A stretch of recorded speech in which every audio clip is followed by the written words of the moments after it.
के साथ। एक और बड़ी खबर राजसमंद से, जयपुर शहर से भाजपा की मंजू शर्मा जीती हैं, लेकिन राजसमंद से भी इस वक्त बड़ी खबर, राजसमंद से भाजपा की महिमा कुमारी ने जीत दर्ज की और एक बार फिर ये जो दूसरी जीत सामने आई है वो भी भाजपा के खाते में। अजमेर से भाजपा के भागीरथ चौधरी ने जीत दर्ज कर ली है, तीसरी जीत भी भाजपा के खाते में। लगातार ये जो 3 जीत सामने आई है, राजसमंद से भी भाजपा की महिमा कुमारी ने जीत दर्ज की है, तो इसके अलावा अजमेर से भी भाजपा के भागीरथ चौधरी ने जीत दर्ज कर ली।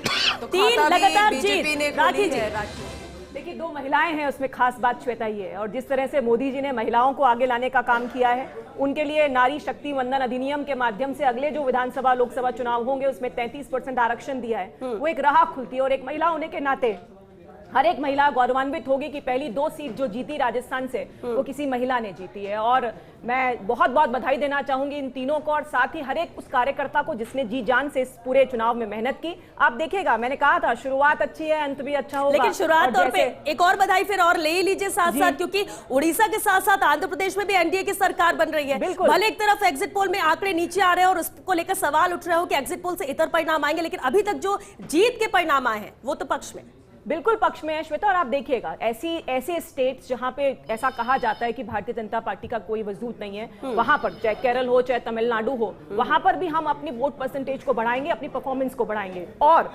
ओवरऑल देश के अंदर पैन इंडिया अगर एक सिंगल पार्टी होगी तो इस चुनाव के बाद हम प्रूव करेंगे वो भारतीय जनता पार्टी है, चाहे नॉर्थ में हो, चाहे साउथ में हो, चाहे वेस्ट में या ईस्ट में। हर जगह अगर किसी ने अपनी प्रेजेंस शो करी है, हर जगह अगर अपने रिकॉर्ड को उसने और इंप्रूव किया है, तो वो भारतीय जनता पार्टी होगी। चाहे वो बंगाल की सीट हो, चाहे उड़ीसा की हो, चाहे तेलंगाना, जहां पे हमारी पिछली बार 4 ही सीट थी, 19% हमारा वोट परसेंटेज था, लेकिन उससे बेटर हम लोग करेंगे केरल में भी, तमिलनाडु में भी। आप देखिएगा pan India single largest party Bharatiya Janata party होगी। चलिए, ये तो जीत की बात हो गई, लगातार खाता खोला है 3 सीटों पर। लेकिन ऐश्वर्या, आपसे इसका विश्लेषण लेना चाहूंगी, क्योंकि ये तो जीत की बात हो गई, लेकिन जो रुझान सामने आ रहे हैं वो बहुत ज्यादा पक्ष में भारतीय जनता पार्टी की नहीं है, लेकिन नतीजे आने अभी बाकी है। ये तो शुरुआती तौर से ही बढ़त बनाए हुए थे।